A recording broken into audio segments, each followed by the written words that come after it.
Alright, hello everybody, this is Antonio Wolf.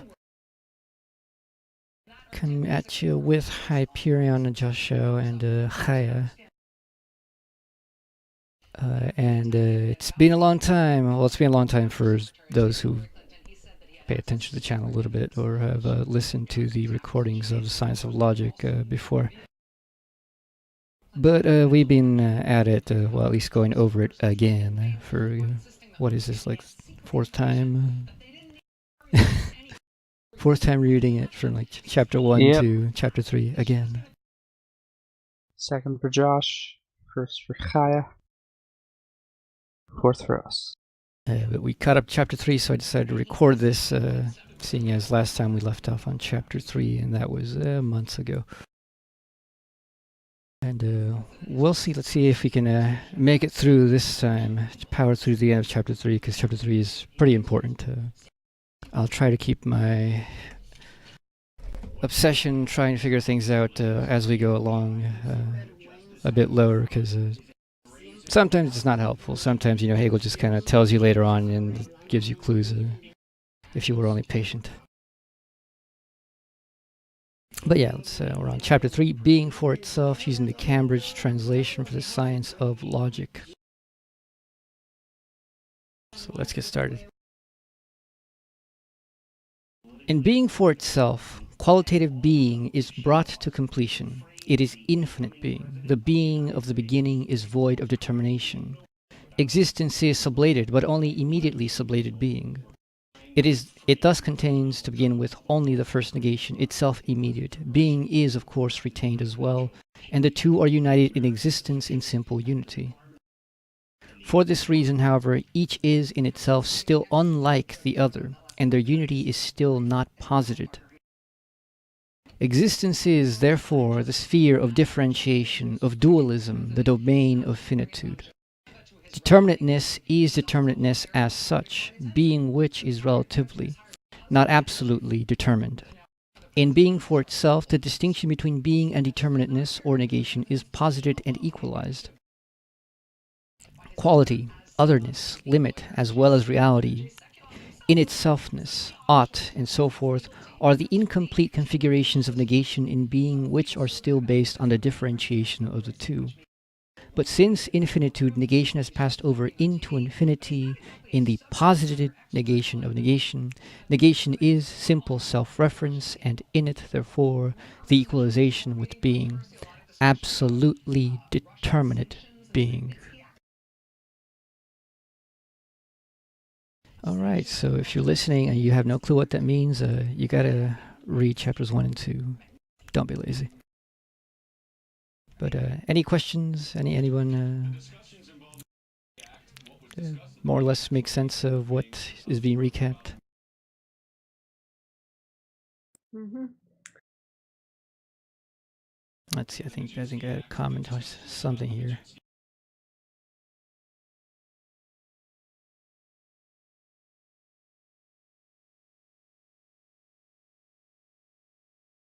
So, I mean, to talk about immediacy and mediation is important, where he says, first sentence, existence is sublated, but only immediately sublated being. It thus contains, to begin with, only the first negation, itself immediate. Meaning, there's being in immediate unity with nothing. Nothing is being is nothing, blah, blah, blah. Being is, of course, retained as well, and the two are united in existence in simple unity, so being a nothing. For this reason, however, each is in itself still unlike the other, and the unity is still not posited. So, at that point of existence, we have stable being, we have stable nothing, they're just side by side. They haven't yet become each other, and so, in that sense, they are unlike each other.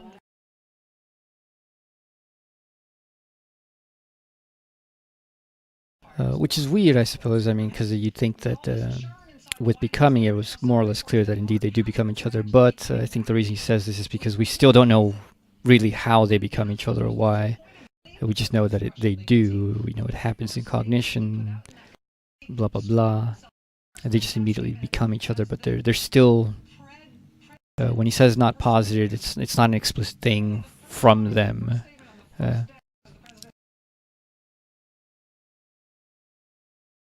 When he says existence is therefore the sphere of differentiation, yep, that's true. You know, once you get to existence, you have this split, this mirroring, self-mirroring, self-othering.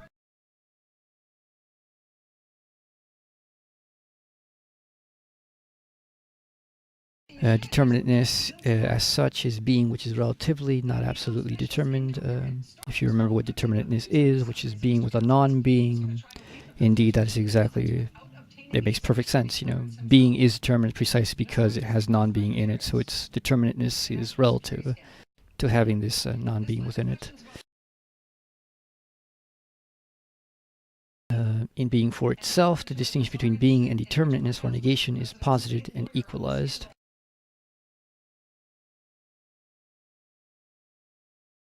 Being for itself is what this chapter is about, so you know we don't quite know exactly what that means yet. Quality, otherness, limit, as well as reality in itselfness, odd, and so forth are the incomplete configurations of negation in being, which are still based on the differentiation of the two, saying it's still relative, still finite. But since infinitude negation has passed over into infinity, in the posited negation of negation, negation is simple self-reference, and in it, therefore, the equalization with being, absolutely determinate being. So once again, well, actually not once again, but with this reading, I really paid attention to this whole this round of reading. Meaning, I really paid attention when he mentioned self-reference, and so I've been harking on that whenever it comes up. And I'm trying to write something about this, but inspiration fails me most days. So I open it up, I look at it, I write like a sentence, and I'm like, and then you know, go watch something. But the self-reference stuff is important. It's a structure of. It involves the structure of sublation. It involves the movement of sublation. It involves the movement of the development of concepts. And if you want to know about that, well, just wait until I put out that blog. So continuing. First, being for itself is immediately and existent for itself, the one.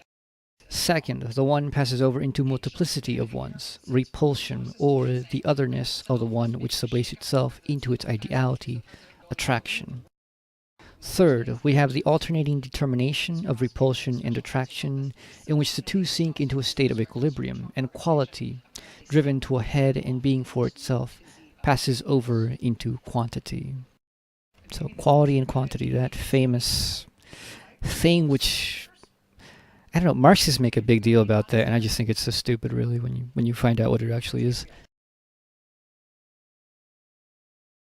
Because, you know, it seems materialist and it seems scientific because quantity and stuff.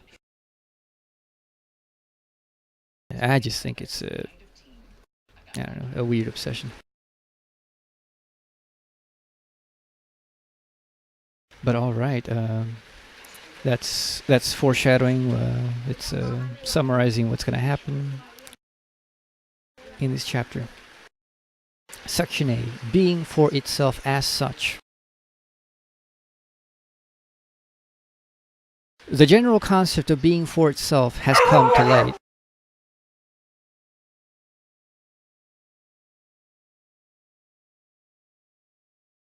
Jesus Christ, these dogs. They hear a little bit of rain and they go crazy.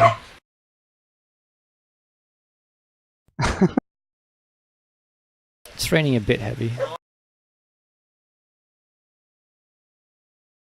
Do you want that I should read? Yeah, go ahead. All right. In being for itself, qualitative being is brought to completion. It is infinite being. The being of the beginning is void of determination. No, we're on being for itself as such. Being.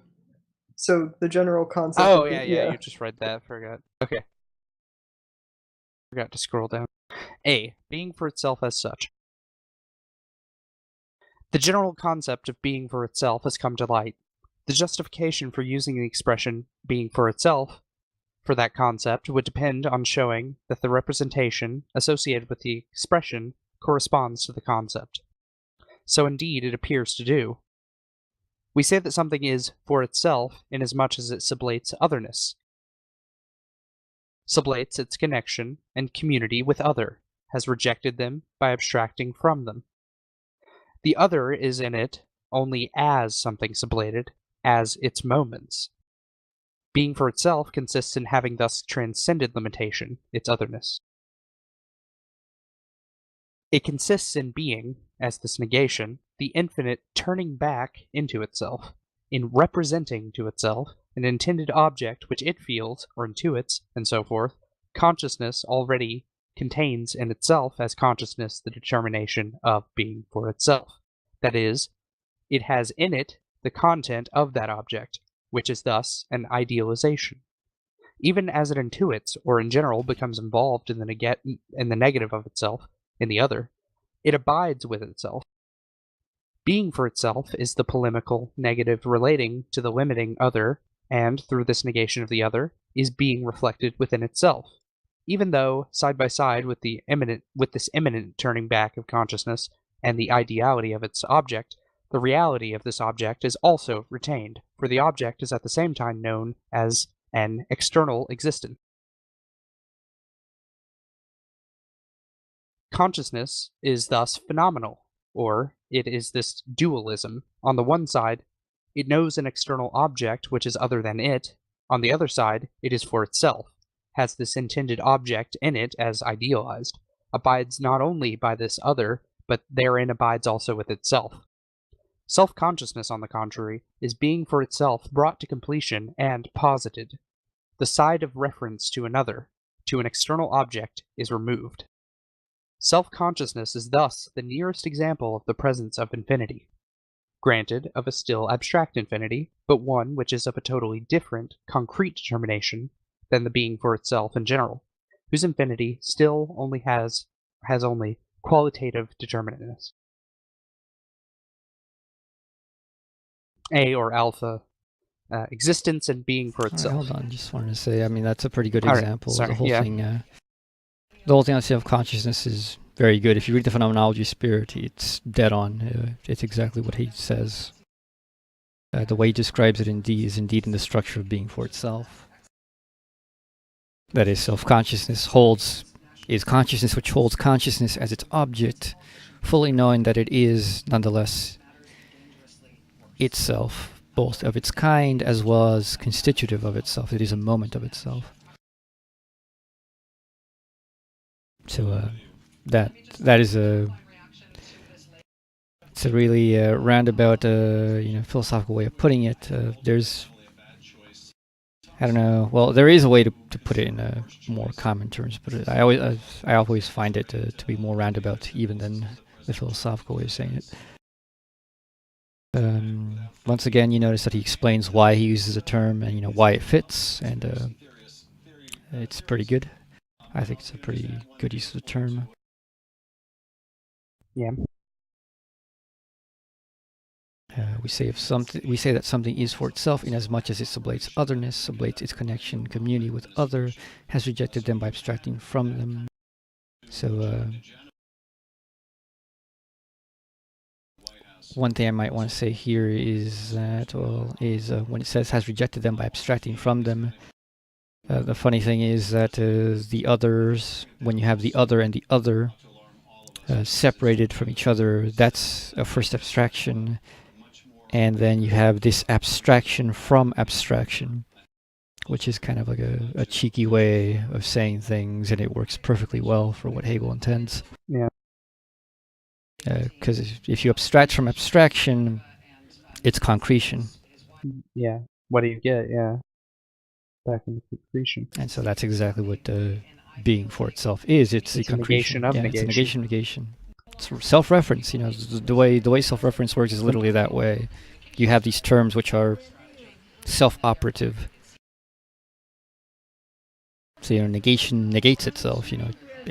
It does to itself whatever it does.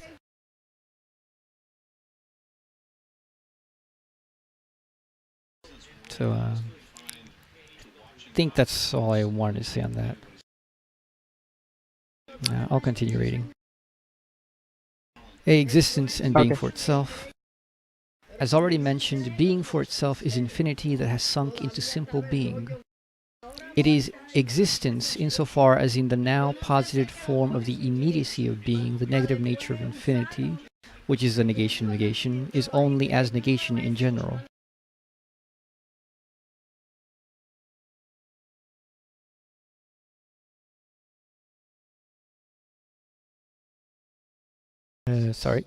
As infinite qualitative determinateness.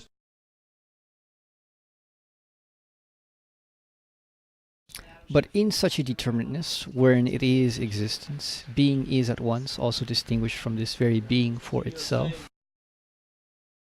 Alright, can you read? Sorry about that. Might as well just start from the beginning, right?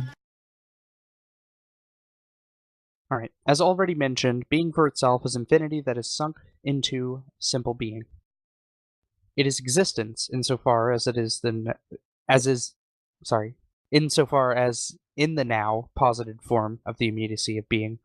The negative nature of infinity, which is the negation of negation, is only as a negation in general, as infinite qualitative determinateness.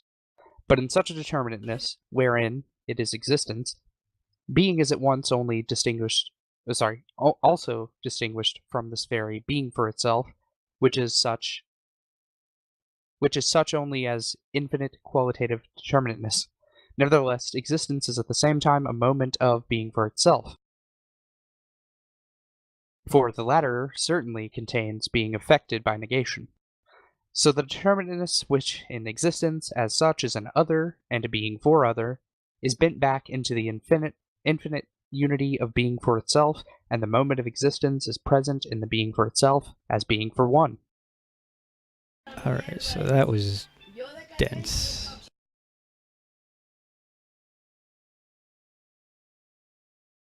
Alright, so at the end of existence we get infinity, we get infinity, the being of infinity, which is, infinity that has sunk into simple being. It is existence insofar as in the now posited form of the immediacy of being. The negative nature of infinity, which is the negation of negation, is only as negation in general, as infinite qualitative determinateness. I'm not quite sure what that means.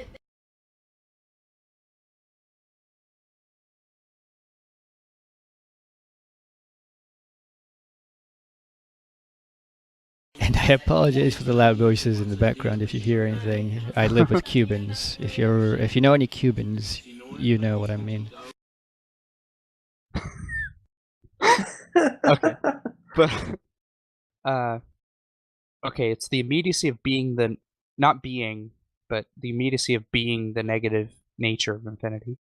Like to be the negative nature of infinity. So that one was just the infinite, which constantly repeats. It's the spurious infinite. Yeah. And in that way, it is infinite qualitative determinateness, but it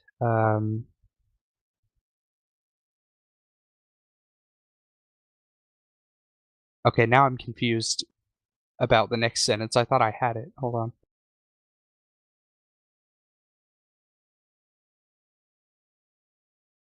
Oh, okay.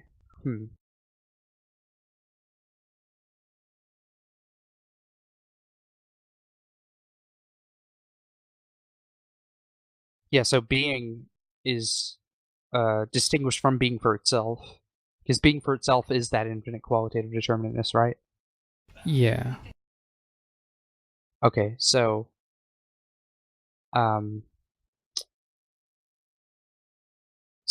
it's the infinite qualitative determinateness is being, which is being negated, but being is distinguished from it because being is not being negated. It's just being, and the other being is being for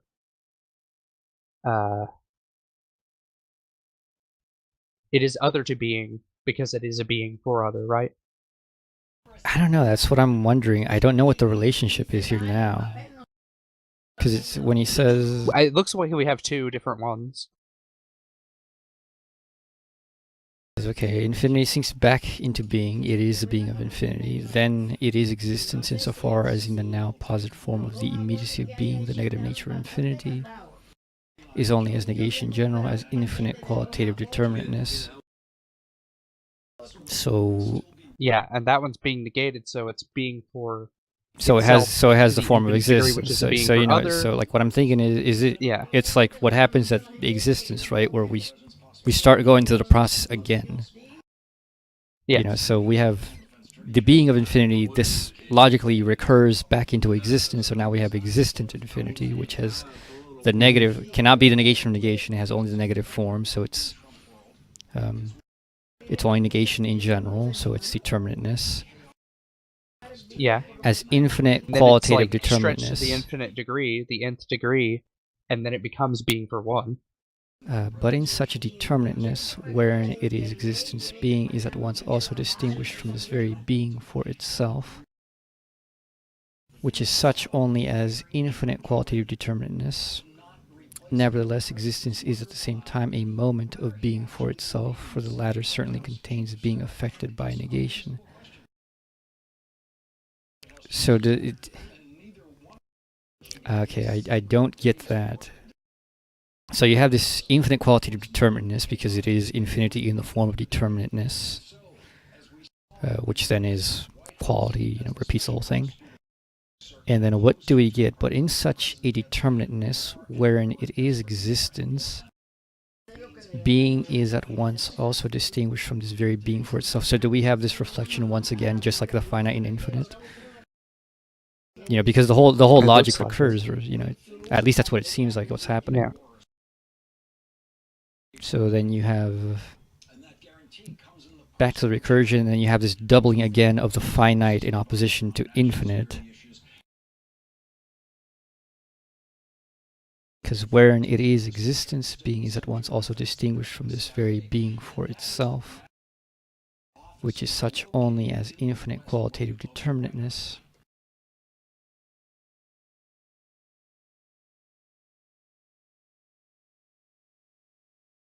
Nevertheless, existence is at the same time a moment of being for itself, for the latter certainly contains being affected by negation.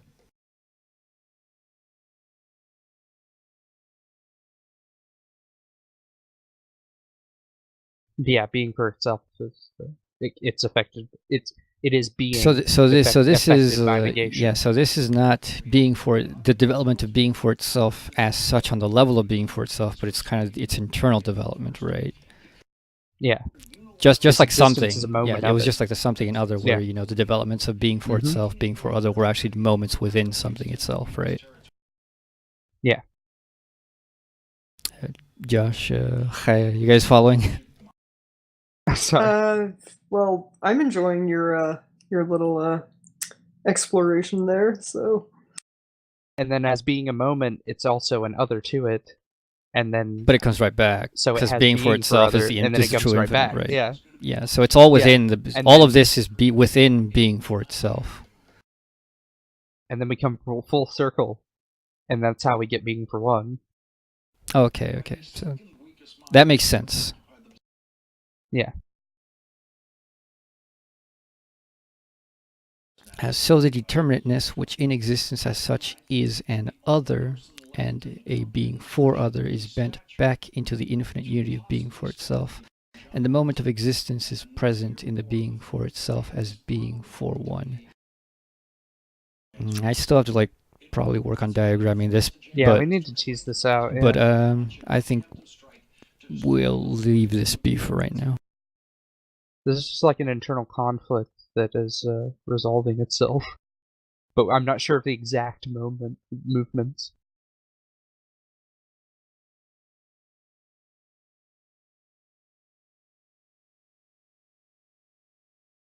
Hopefully it clarifies itself as we go on, though. Yeah, let me just quickly reread. But in such a determinateness, wherein it is existence, being is at once also distinguished from this very being for itself, which is such only as infinite qualitative determinateness. Okay, so that distinction occurs because we're talking about, it's the within it. It's just like how being in itself is not the something, it is within the something, it is a moment of the something. So we know that this existent being is within being for itself.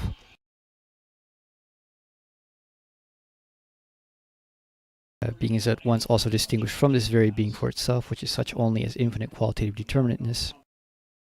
Nevertheless, existence is at the same time a moment of being for itself, for the latter certainly contains being affected by negation, yeah. So the determinateness which in existence is as such is an other, and a being for other is bent back into the infinite unity of being for itself, and the moment of existence is present in the being for itself as being for one. The problem with not capitalizing is that, like, the first being is not being, but the next one is. Well, I can tell pretty much all the time. Yeah, we can tell, but, you know, it just takes me a second. You know, I wish it were just capitalized, and then I would immediately know. Yeah, it's helpful. So I think we're mostly right about how this works. It's just, you know, there's a couple details. I still don't fully quite understand what infinite qualitative determinateness is.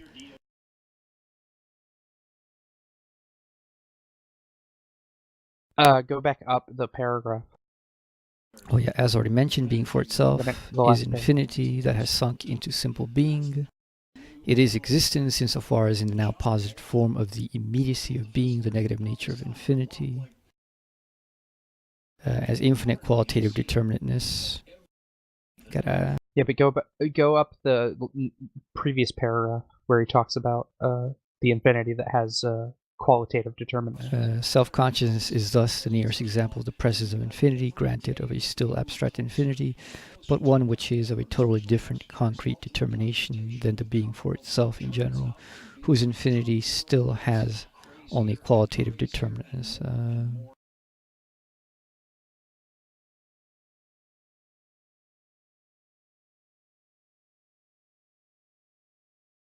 I mean, there's a sense in which I understand it. It is infinite qualitative determinateness in that it is infinite, so it has the full moment of quality completely. Like, it's not where quality has to be determined either as real or as negation. It has both within it already. It has infinite.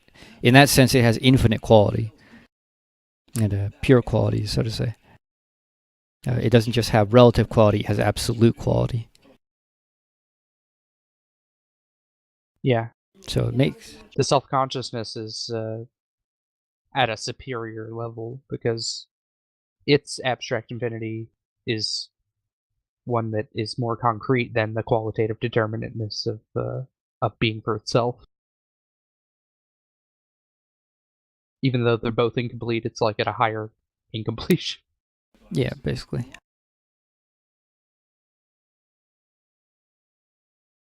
Infinite qualitative determinateness. Well, quality is like determinateness, so it's like infinite determinateness.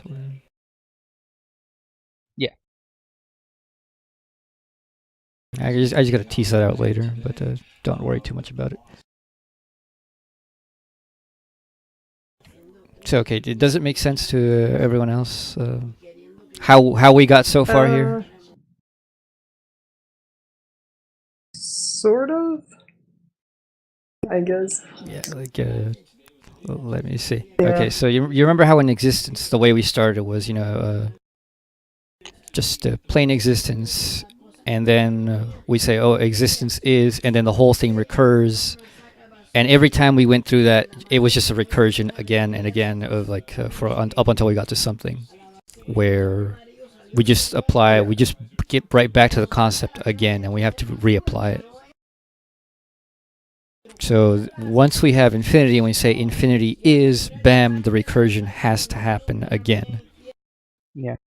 And then we come right back all the way back to the door of being for itself. But now, like, fully with all the moments that came before again.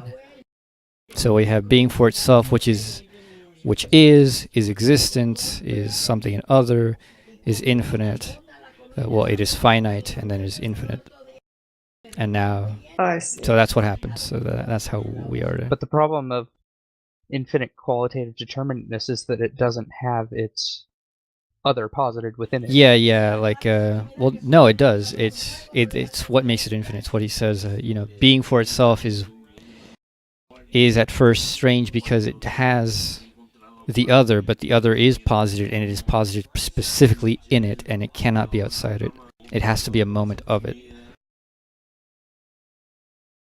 So if there is an other... Okay, maybe I'm mixing up quantity and quality. Yes, because so if there's going to be an other to being for itself, it is always from the standpoint of this other is an other for me, and therefore is relative to me. If I take that standpoint of being for itself, which is what the standpoint of consciousness and self-consciousness is. If that makes sense. But, okay, yeah. At least that's how it looks like right now, because being for itself right now is, we're taking it as if it's the absolute. So far the other was shown that, the something and other thing was shown to just be the other for it. It's my other, I'm not its other. It's kind of it's going back to, that abstractness of, again. Just wanted to say, Josh, we're on the bottom of page 127. Yeah, we're about to go on to B, but okay, so it's an other and a being in that way. It is a being for other. I'm just trying to understand the being for one now. I confused myself before. Well, we're not at being for one chapter yet, is so, being for one. Yeah. No, we are. The next chapter, or the next part is being for one. Yeah. So we're at top 128. Yeah. B being for one. This moment gives expression to how the finite is in its unity with the infinite, or as an idealization. Being for itself does not have negation in it as a determinateness or limit, and consequently also not as reference to an existence other than it. Although this moment is now being designated as being for one, there is yet nothing at hand for which it would be. There is not the one of which it would be the moment. There is in fact nothing of the sort yet fixed in being for itself, that for which something, and there is no something here, would be. What the other side in general should be is likewise a moment, itself only being for one, yet not yet a one. So it's a being for one without a one. Yeah, so it's not yet, actually. It's kind of like it's a weird way he says it, because at first it makes sense to me, and like, for example, when we begin this, being for one cannot possibly exist. It has no others. Yeah. Everything. It has no others. It's only itself. So, like, by the definition of existence, it literally cannot exist. It does not exist. So all the determinations of existence and finitude do not apply to it. It is stuck at the level of being, if one could even say that. So, I think he's talking here from the position of the abstract being for itself so far. Because once it is fully concretized through its own logic, it's going to have to be a one against its moments.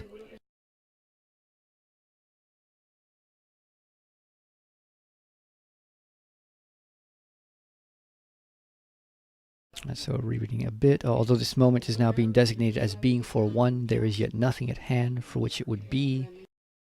There is not yet one of which it would be the moment. There is, in fact, nothing of the sort yet fixed in being for itself, that for which something, and there is no something here, would be.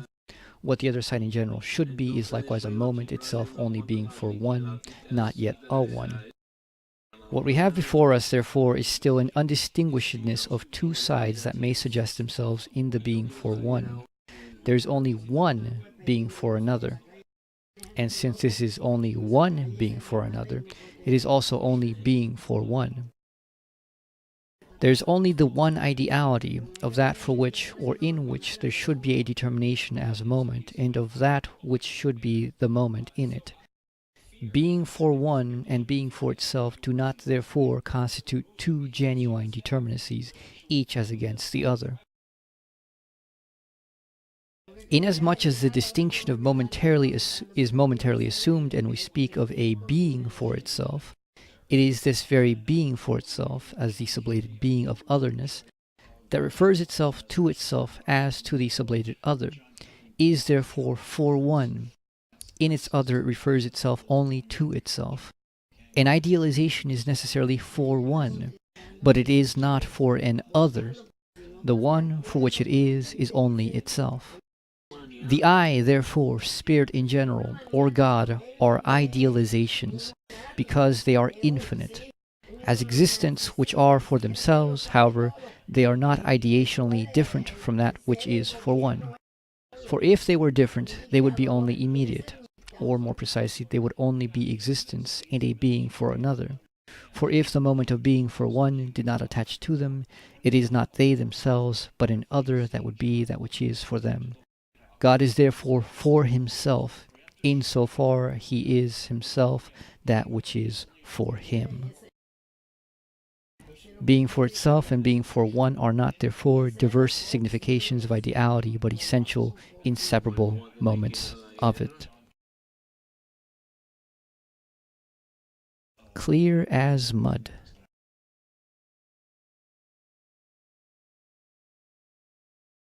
Do you have any idea what he just said? Because I read that, and I'm Nope. like, what?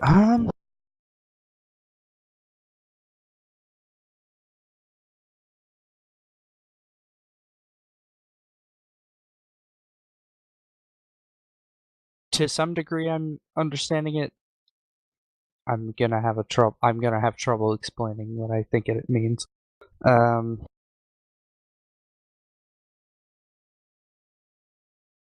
Okay, we need to reread through it just to make sure. Yeah, because, okay, when he says, the first sentence I think helps. This moment gives expression to how the finite is in its unity with the infinite, or as an idealization.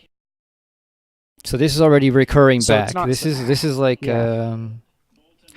what's that moment? It's like one of the concepts of being for other and being in itself, but at a higher level, right? Or rather, it's kind of like what determination and constitution were. It unites two opposites. This is the linkage between the infinite and the finite as an idealization. And if you remember what the concept of the idealization was at the end of chapter 2, the ideal is the finite. It is the abstraction, etc. Yeah. It's a moment. It's that which is to be obtained. It's the one that's momentary. But that's the technical sense we have right now. But it's meant usually in pretty much every sense that you can think of. Yeah. So, I mean, so we have being for itself. I don't know if the God example, I'm not sure if that's helpful or hurtful right now, but it makes sense if you think of God as the absolute. Yeah, I mean, the ideal, but it's for him. What is him? Everything. That's how it's one, because it's a one without an other, right? Or there's no one. Wait, no, there's no one. Well, let's reread it slowly. Because there's a for one, but what's the one? So he says, okay, this moment, restarting, being for one, this moment gives expression to how the finite is in its unity with the infinite, or as an idealization. So keep that in mind. Being for itself does not have negation in it as a determinateness or limit, and consequently also not as reference to an existence other than it. Because it is for itself and not for another. Yeah. So it can't have a negation. Yeah, it's an infinite one. It's an infinite, and the infinite makes no difference between itself and the finite. It is that entire process. Although this moment is now being designated as being for one. So this is a placeholder right now. Yeah. Because there's no one. Yeah, there's no one. There's nothing yet at hand for which it would be. It's just being for a one, for an abstraction that we don't, an ideal right now. Yeah, there is in fact nothing of the sort yet fixed in being for itself, that for which something, and there is no something here, would be. What the other side in general should be is likewise a moment, itself only being for one, not yet a one. What we have before us, therefore, is still an undistinguishedness of two sides that may suggest themselves in the being for one. There's only... Wait, this is a... Okay, I was thinking about it wrong. I was thinking about a being for one as being for other, like a one, but it's not. It's being for itself in the future. It's a striving towards being a one, being for a one as itself. I don't know. You don't know? It says, okay, what made me think that? As we were reading through it, came to me. Well, he's given this relationship. He says specifically, this is between the relationship of the finite in its unity with the infinite, or as an idealization. So this is taking stuff from the last chapter and giving a new relationship. Well, giving it. Shit, it's not even itself because it's not a one yet. Because yeah, it's no, not itself. It's just being. Okay. Oh, so this isn't. So this isn't yet part of being for itself. This is like something that actually relates more to what went on in the last chapter. Where we have the finite and infinite together, and then there's the true infinite, which brings them together. But this is yet another form of that, which is going to give that relationship in another way. Right? Yeah.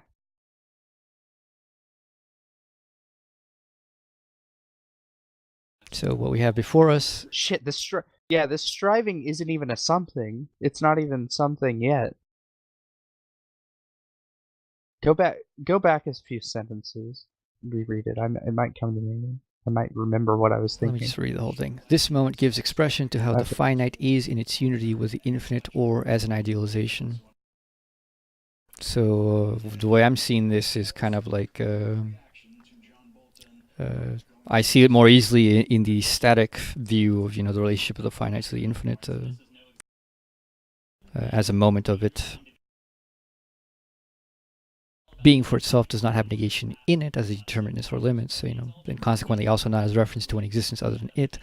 Although this moment is now being designated as being for one, there is yet nothing at hand for which it would be, so, it's not in being for itself yet. We haven't developed that yet, but it is a moment that will be there, surely. There is in fact nothing of the sort yet fixed in being for itself, that for which something, and there is no something here, would be. What the other side in general should be, is likewise a moment itself, only being for one, not yet a one. So this concept of being for one is being developed with the resources of the things that we had from last chapter, but it's not yet applicable to being for itself as we have developed it so far. What we have before us, therefore, is still an undistinguishedness of two sides that may suggest themselves in the being for one. There's only one being for another, and since this is only one being for another, it is also only being for one. There is only the one ideality of that for which or in which there should be a determination as moment, and of that which should be moment in it. Okay, so the being for another is functioning as a being for one because it is the only thing that exists, and the being for another is being for itself, technically? I don't know. No, you're on the right track. So being for two moments that might suggest themselves in being for one. That is, once again, this is... Think about this. Think about this in the moments of some of the other and the other. So the other of the other has being for other, and it has being for itself, being in itself. Yeah. Taking this relationship as the relationships, being for another is only possible if they are being for one. Because only if they only if there is a unity at all can there even be a difference posited. Yeah. Okay. Yeah. So if there is something that has being for another, it has to It has to have being for one. You cannot not have it. You can't be like Deleuze thinks and you just have this pure being for another. There has to be the being for one. Yeah. You just have to have it. It can't be intelligible otherwise. So there is only the one ideality, or that for which, or in which. He contradicts that with his rhizomes, I think, but whatever. Yeah, of that, there is only the one ideality, of that for which or in which there should be a determination as moment. I don't know what. Hold on, what? Sorry, Dr. Going. Wait, where were you reading? 'Cause I Middle, thought something. where he says, Okay. what we have before us. Reread that. Okay. What we have before us, therefore, is still an undistinguishedness of two sides that may suggest themselves in the being for one. There is only one being for another, and since this is only one being for another, it is also only being for one. There is only the one ideality, of that for which, or in which, there should be a determination as moment, and of that which should be the moment in Okay, it. that makes perfect sense, because it's Yeah. the relationship of the finite in the infinite. The finite is in the infinite. It is the moment of the Mhm. infinite. The finite is for the infinite. The finite is the ideality of the infinite. So there is only one ideality. This is kind of the relationship of between the moment which is sublated and that which sublates it. That which sublates it is Yeah. not a moment of what is itself sublated. Becoming is not a moment of being, for example. When if you remember chapter 1, becoming sublates being. It is what being really is, but becoming is not a moment of being. Like there isn't this triadic thing in which you have being, nothing, becoming, being, nothing. Being and nothing is that itself. That whole thing is what becoming is. Becoming is not a moment of being or nothing, nor does it follow anything from them. They, in fact, are the moments of it. So they are the idealities of it. The finite is the ideality of the infinite. Make sense? Yeah, that makes sense with what he says at the end of the paragraph where he says, God is therefore for himself insofar he is himself that which is for him. Yeah, and when you have being for itself, I think you've got it. I think we have that. Because they are in qualitative infinity, which we're at, right? Qualitative infinity? Yeah, with being for itself. Yeah, finite and infinite are qualitatively The same. The same or opposed? But no, this is like looking back down from the point in which we have reached so far. So we're like in being for itself, looking at its moments, which is the finite and the bad infinite. But the finite and the bad infinite are one and the same, right? Yeah. So it's literally qualitative infinity because it's quality facing itself in its opposite, and then taken as a unity. Yeah. So it's like reality and negation, but reality is nothing but the negation of negation, and negation is nothing but the reality of reality. So you get this self-reference, right? Yeah, the self-reference and the relation of each to its other, and then that is the end itself, and that's their notion, right? Sorry, repeat that? But they're in relation to each other, right? They're, from each's perspective is in relation to the other. Yeah, but with being for one, we're talking about a one-way relationship. Yeah, exactly. A one-way. Yeah, between what is the sublation and what is sublated. So we're no longer talking about the sided by sidedness of existence. We're like switching to like a vertical, or more like a horizontal bracketing in which contains. Is this immediate? Like the immediacy of a one? Like being for one, and then we're not there, and then we're there as positing the being for another, and then that's the one? No, the being for one is okay. It's being for one is take true infinity, and then infinity. Infinity and bad infinity are the same thing. I mean, Finitude and bad infinity are both the same thing. They're two forms of finitude. Yeah. So finitude as such in relation to true infinity as such is what the relationship of being for one is. Finitude is Okay. finitude is being for one. That is, finitude is being for infinity. But infinity is not Yeah. being for finitude. Exactly. Yeah. So it's a one-way relationship. Okay, that makes sense. Yeah. So he says, being for one and being for itself do not therefore constitute two genuine determinacies, each as against the other.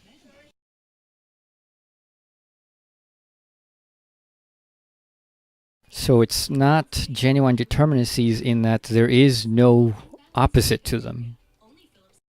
You know, there's no negation to them, at least so far. Mhm. Yeah. Right now, there is none. Well, nothing's negated God yet. So, inasmuch as the distinction is momentarily assumed and we speak of a being for itself, it is this very being for itself, as the sublated being of otherness, that refers itself to itself as to the sublated other, is therefore for one. In its other, it refers itself only for itself. And I mean, God, look at... I don't know how he does this, but it's so fucking ingenious, because every way he says it, it works. Yeah. Because being for one is literally, it's the same thing as saying being for itself, and literally it's the same thing as the self-reference, as the self-mirroring, self-othering. Okay, where were you reading from, though? Right after. Did you go down? It was right after Okay. that. Being for one and being for itself do not Alright. therefore constitute the two genuine determinacies, each as against the other. Oh, okay. So inasmuch as the distinction is momentarily assumed and we speak of a being for itself, it is this very being for itself, it is the sublated being of otherness that refers itself to itself as to the sublated other, is therefore for one. In its other, it refers itself only to itself. So the one can only ever... It only ends up referring to the one. You know, it can't refer to an other. It can't refer to an opposite or anything. An idealization is necessarily for one, but it is not for an other. So, you know, if you're God, everything is the idealization for you. You are not any idealization for anything other. To be the other is indeed to be the idealization of the one, right? Yeah. Everybody following? Yeah. This is exactly what I was thinking when you were reading it the first time. Really? It's just Okay, because I'm understanding I it didn't. more. The first time I read it, I had no fucking clue what this was about. The clue was in the next one to me. The next sentence.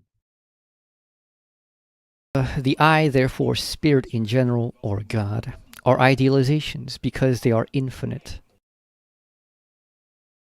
As existence which are for themselves, however, they are not ideationally different from that which is for one.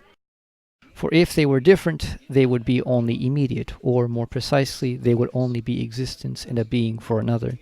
For if the moment of being for one did not attach to them, it is not they themselves, but an other that would be that which is for them. God is therefore for himself So it can't insofar be. as he himself is that which is for him. So the for one, you know, the one does not have this relationship to an other. You know, if it has any existence, it is nothing but a mirror of itself, and it knows it. You know, there is nothing for God which is not God. Basically, There's nothing outside of it. Yeah.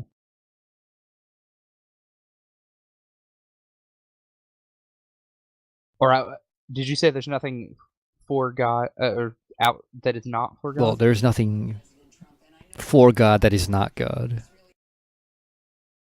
Okay, yeah, that's what I was thinking. Because I mean, he says that I don't quite know what he says. The I, therefore, spirit in general, or God, are idealizations. I'm. What does he mean when he says the I? The I, just the self. Spirit. Yeah, like Just exactly, yeah, abstract just spirit. abstract I. You know, when people say I am Josh, that's exactly what it means. It's nothing special. So okay, so when you Ego. have the I, therefore, spirit in general, or God, are idealizations because they are infinite. So you can only have idealizations in this relationship of, you know, infinite to the finite and infinite, right? Otherwise, it doesn't make sense. Because idealization is to be a finite within an infinite, or a for one. The other which is for one. Because they are infinite. So I get that. I don't know if he means they are idealizations in the way you were saying earlier, that they are what things should be. I wouldn't be surprised at all if he meant it that way too. It can be easily read that Probably way. that way, but also moments to be surpassed. I don't know. They might be idealizations in the sense that we think they're ideal, but they're not truly ideal. Once we get to them, we realize that there's something beyond that. I don't know. Well, he definitely means it in the way that he just outlined last chapter and earlier here, Yeah. where he says that being for one is the relation expression of how the finite is in its unity with the infinite, or as an idealization. To have that relationship is to have idealization. So if God is the infinite, it has to have, and therefore, some way be idealized. I'm not quite sure how far that extends, though.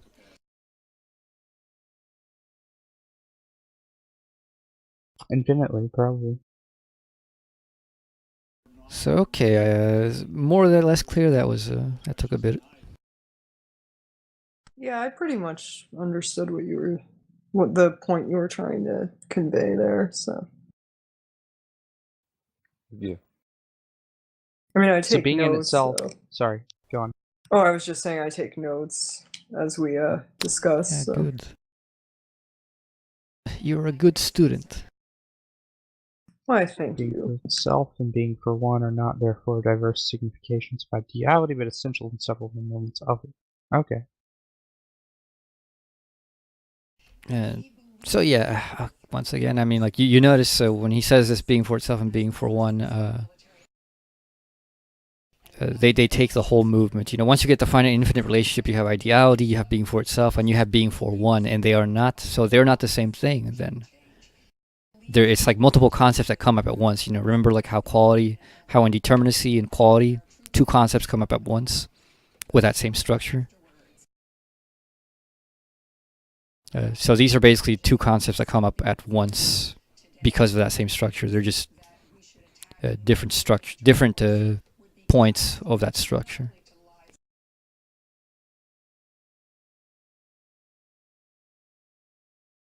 So you have the true infinite. Well, along with that, you also have the structure of the being for itself, and you also have the structure of the being for one, which share that same structure, but will have different functions in their use, basically, and idealization. So it's like 1, 2, 3, 4 concepts came up in one go.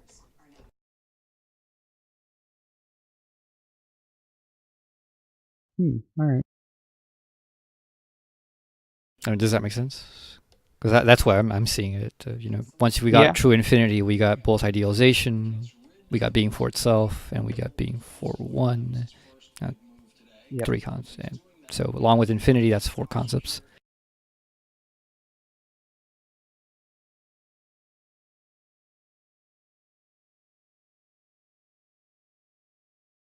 And the importance of noting that is that when these concepts ever come up in Hegel, you got to remember all these, that the way these concepts all relate, so you will be able to, you'll know, oh, being for one has to involve infinity, will have to involve being for itself, will have to involve idealization. You could, it gives you leeway to talk about things with the certainty and assurance that you're not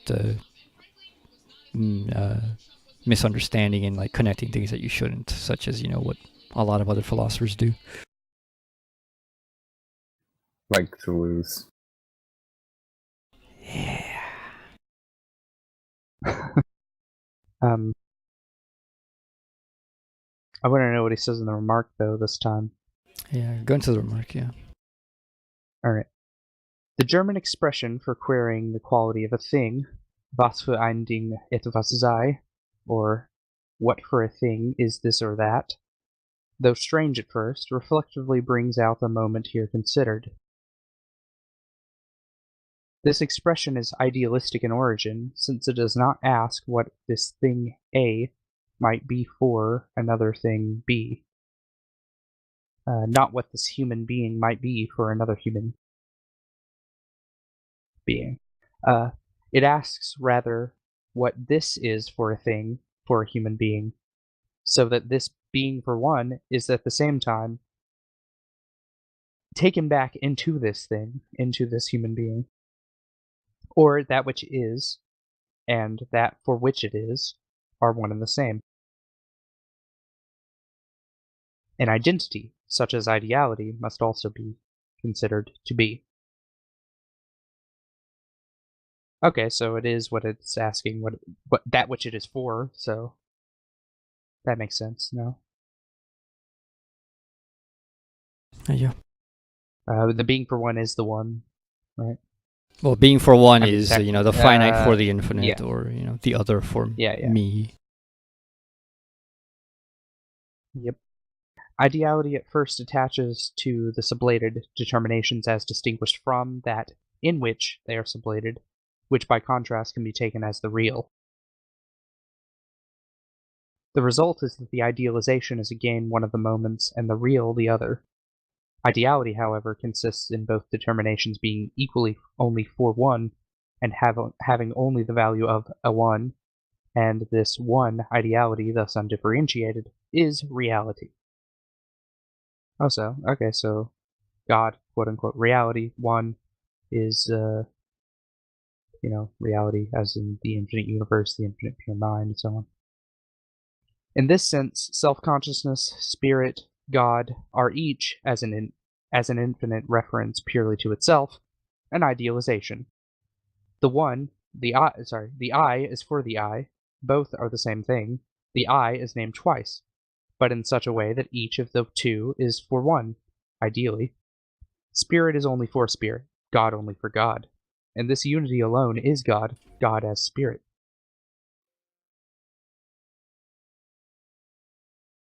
So all that is for itself.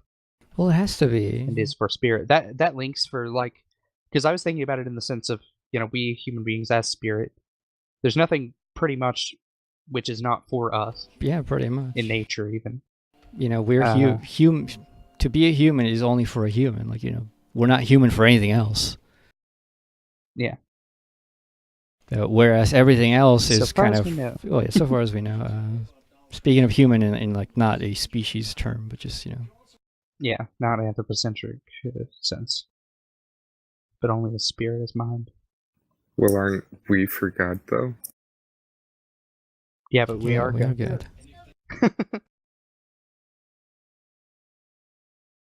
We're just the unacknowledged spirit, Well, not us, but humans in general. Spirit in general is abstract itself from itself. But I don't want to get into that. Let's stick to the topic. Should I go on? Yeah.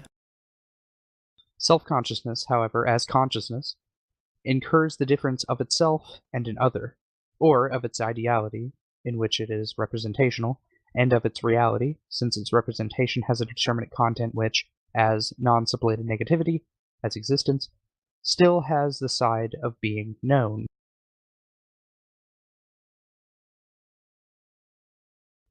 Okay.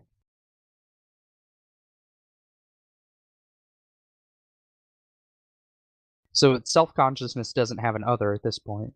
Yeah, this is if you read the Phenomenology Spirit, which we have, self-consciousness, however, as consciousness, not as self-conscious, but merely as consciousness, incurs the difference of itself and an other, or of its ideality in which it is representational, and of its reality, since its representation has a determinate content, which, as non-sublated negativity, as existence still has the side of being known. So yeah, it still has an other. The side of being known, or no? Okay, never mind. I was just thinking about it. I had to think about it for a second. Hold on.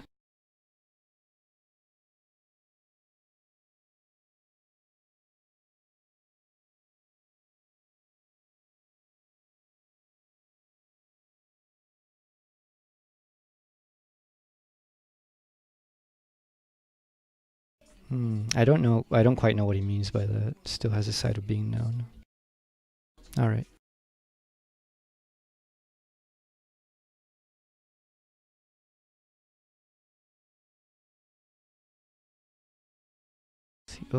Self-conscious, however, as consciousness incurs the difference of itself and an other, or of its ideality in which it is representational. That is, at that point, it is just the, it says I am, and it doesn't speak of a concept, it only speaks of a representation called the I, the ego, and of its reality. Thought and being are not one for it. Since its representation has a determinate content, which, as non-sublated negativity, as existence, still has the side of being known.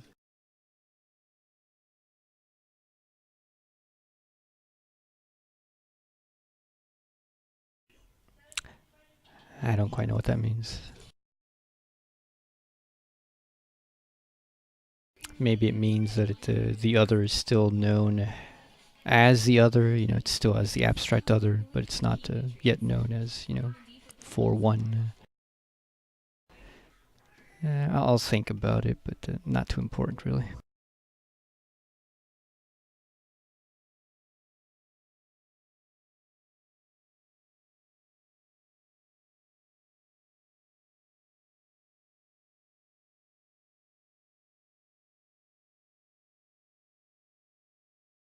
However, to call thought, spirit, God only an idealization presupposes the standpoint according to which finite existence counts as the real. An idealization, or the being for one, has only one-sided meaning.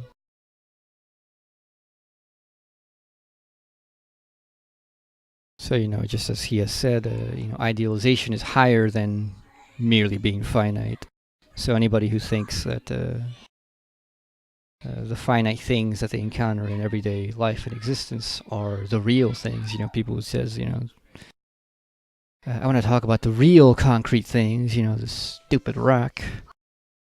Well, they're kind of mistaken, because the higher truth of the fact is that whatever is an idealization, and to know it is to know it as an idealization, as a moment for a one, the one being the whole of reality, whatever the absolute is. And I think this is true for pretty much anyone and anything that has any philosophical rigor whatsoever. If you legitimately think that the world is this plurality of just mere difference with no unity anywhere, holding anything together, you just don't understand what you're saying. You're denying half of it. So, this is another one of those clips where, Hegel's kind of pointing out that if you're not an idealist, you just don't get it.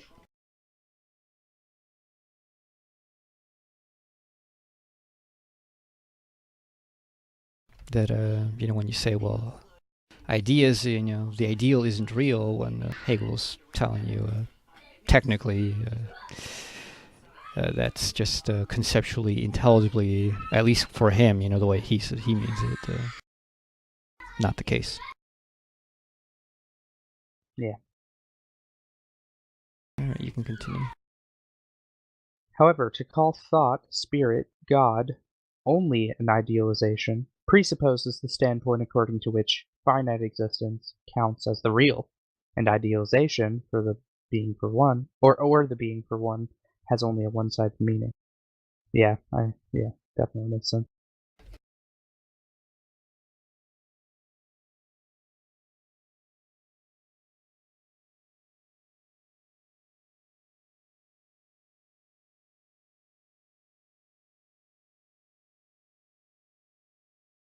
Thoughts? Nope.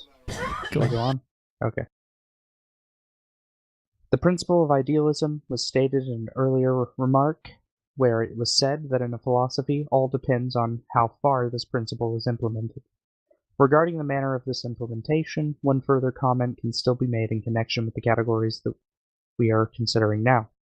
This implementation depends first of all on whether finite existence still remains standing on its own alongside the being for itself, But besides that, on whether the moment for one, a relation of idealization to itself as idealization, has already been posited in the infinite itself.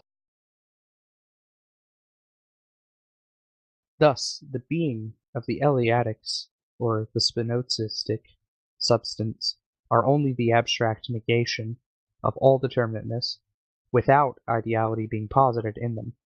In the case of Spinoza, as it will be further mentioned below, infinity is only the absolute affirmation of a thing, consequently only the unmoved unity. Substance does not therefore ever attain the determination of being for itself, even less so of subject and of spirit.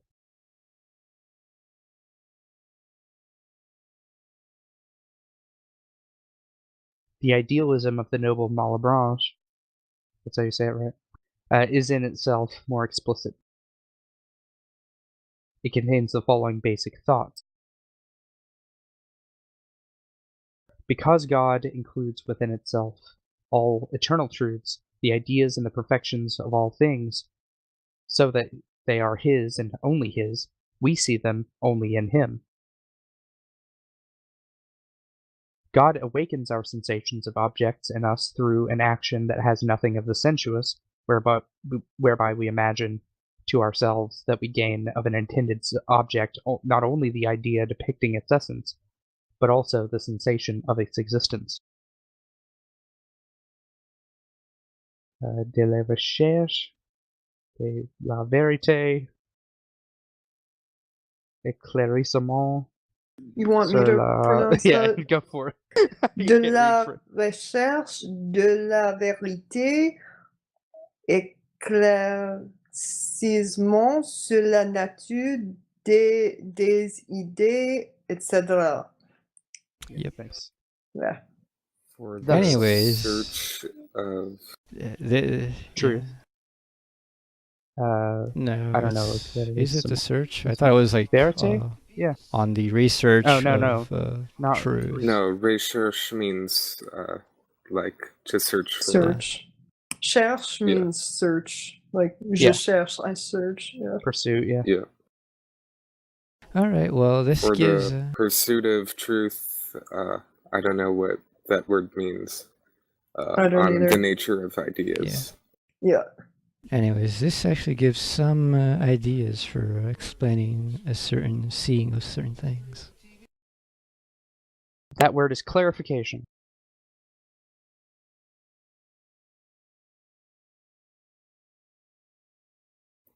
Clarification on the nature of ideas.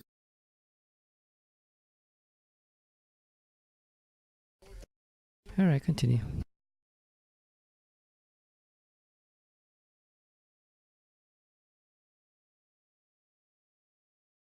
Thus, like the eternal truths and the ideas, essentialities of things, the existence of these things is in God, is an idealization, not an actual existence. Even though, as our intended objects, the same things are only for one.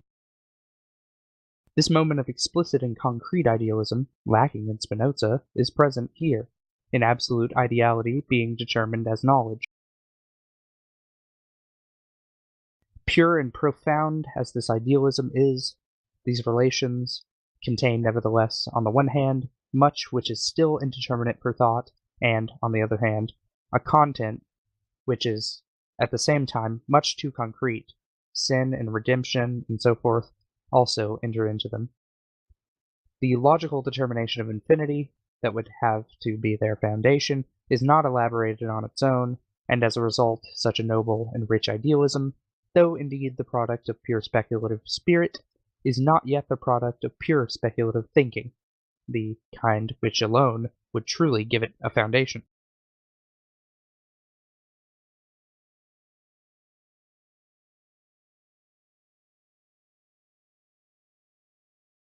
All right. Thoughts? Okay. Leibnizian idealism lies more within the confines of the abstract concept. The Leibnizian ideating being, the monad, is essentially an idealization. Ideation is a being for itself, in which the determinacies are not limits, and therefore not in existence, but rather only moments. Ideation is doubtless also a more concrete determination, but it has here no further meaning than that of ideality, since for Leibniz even the things that lack consciousness are representational perceptually. In this system, therefore, otherness is sublated. Spirit and body, or the monads in general, are not an other for each other, do not limit each other, have no effect on each other. All relations based on an existence fall away in general. The manifold is such only ideally and internally. The monad persists in it only as referred to itself. Alterations unfold within it and entail no references of the one monad to others. What is taken in real determination to be an actually existent reference to of monads to each other is an independent, only simultaneous, becoming, which is enclosed in the being for itself of each. That there is a plurality of monads, that they are thereby determined as others, is not the affair of the monads, but of a reflection external to them, of a third. In themselves, they are not others to each other. The being for itself is kept pure, without the alongside of an existence. But herein equally lies the incompleteness of this system. The monads are each ideating beings, only in themselves or in God, who is the monad of monads, or also within the system. Otherness is present in the same manner. It happens wherever one wishes, in representation itself, or according to how the third, that considers them as others, as many, is determined. The plurality of their existence is only excluded, and that only momentarily, for the monads are represented as the non-others that they are only through abstraction. If it is a third that posits their otherness, so it is also a third that sublates this otherness. But this whole movement that makes them idealizations falls outside them. It may be pointed out that to the contrary, that this movement of thought happens itself only within an ideating monad, but the rejoinder must then be that the very content of such a thought is within itself external to itself.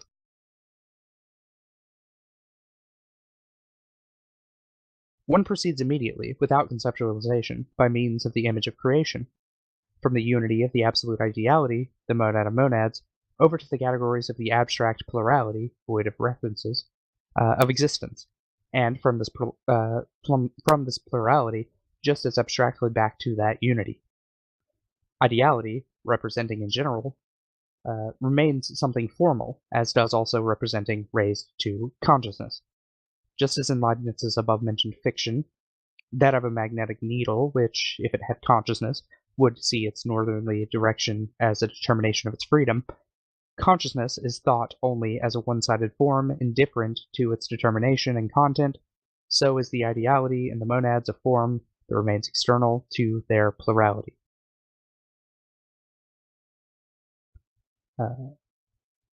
Ideality is supposed to be immanent in them. Their nature is to represent. But, on the other hand, they are in a relation of harmony, but a harmony that does not fall within their determinate being, and is therefore pre-established. On the other hand, this existence of theirs is not grasped as being for other, even less as ideality, but is rather determined only as abstract plurality. The ideality of the plurality and its further determination as harmony do not become immanent in the plurality itself, do not belong to it.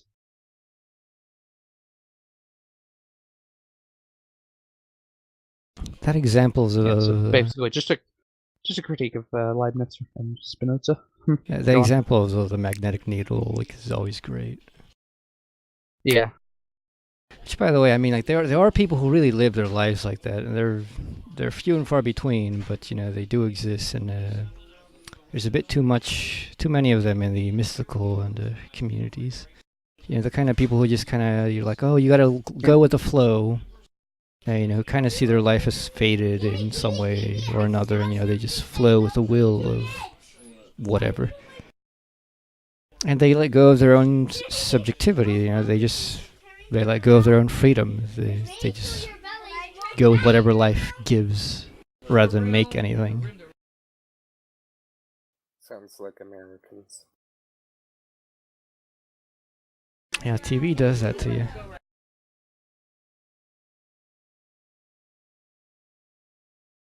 But no, I mean, like, there's people who just like really don't fight at all. Like they don't struggle to realize anything. There's a difference between, you know, like realizing that something is futile but you tried, and then, you know, therefore you go somewhere else. It's just not gonna happen. And the other thing is just like letting it happen or not happen. And Yeah, you should never go down without a fight. Mm. Agreed. Hmm. Other forms of idealism, as for example the idealism of Kant and Fichte, do not go beyond the ought and the infinite progress, but remain in the dualism of existence and being for itself. Hold on a moment. Could you finish? I've read ahead it already. is true that in these systems the thing itself, or the principle of infinite resistance, immediately enters into the I and becomes something only for it. But it proceeds from a free otherness which perpetuates itself as negative being in itself. The I is therefore indeed determined as idealization, as a being for itself, as infinite reference to itself. But the being for one is not completed to the point where the beyond of that in itself, or the direction of the beyond, vanishes.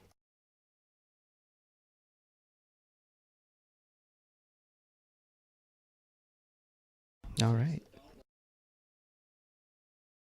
Yep, I'm back. So any comments on this general section? I can't think of any off the top of my head.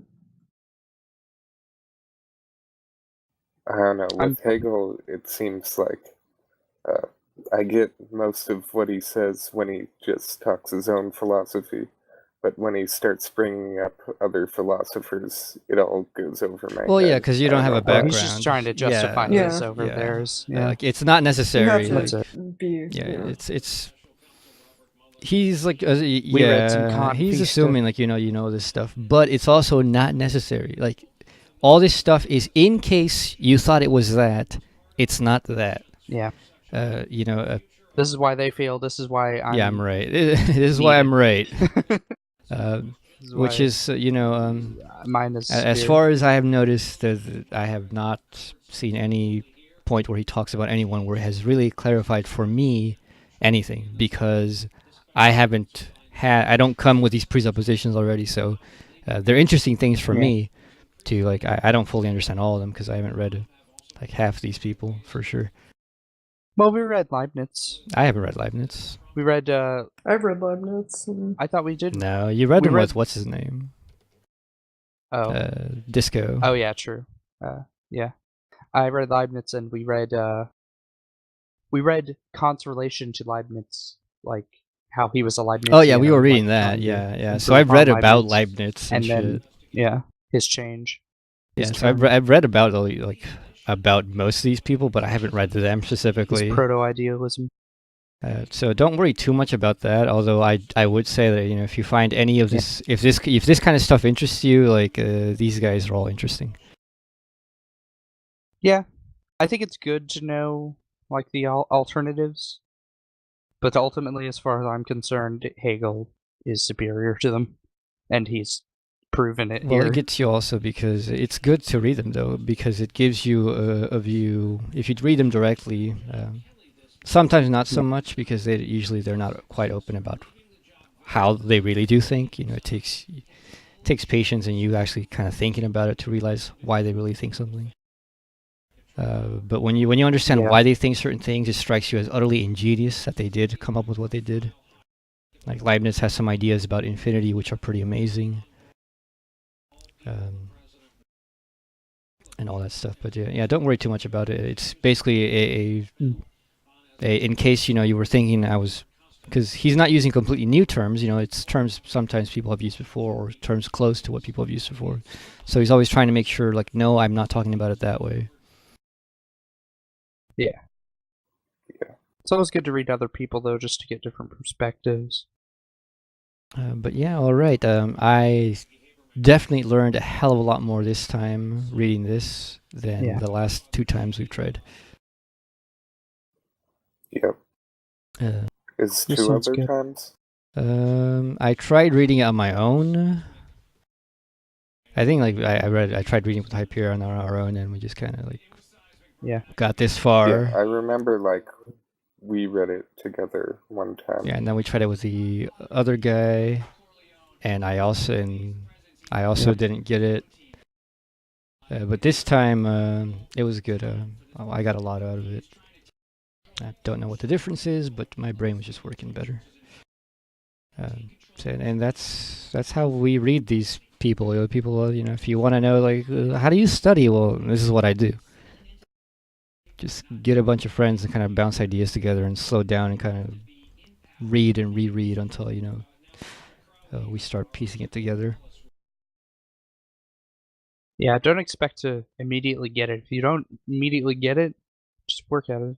And make sure it requires effort, but it's definitely not, as some people claim, incomprehensible. Anything about Hegel is, you know, it's all comprehensible once you get the terms down and you understand the relations. It's definitely understandable. Yeah, and you have to work at it, because if you don't work at it, it's like, you know, it's like math. It's like anything. If you don't work at it, it's like, obviously you can't come at it fresh and go like, well, I don't know what he's talking about. Well, if you just kind of speed read through it, everything's got to go over your head. You really have to internalize the system exactly as you go along. You know, because otherwise, you know, he's going to be talking about something like, you know, 3 chapters down about, you know, happened like 2 chapters before, and you're like, what? I mean, hell, it even happens to me. Like, you know,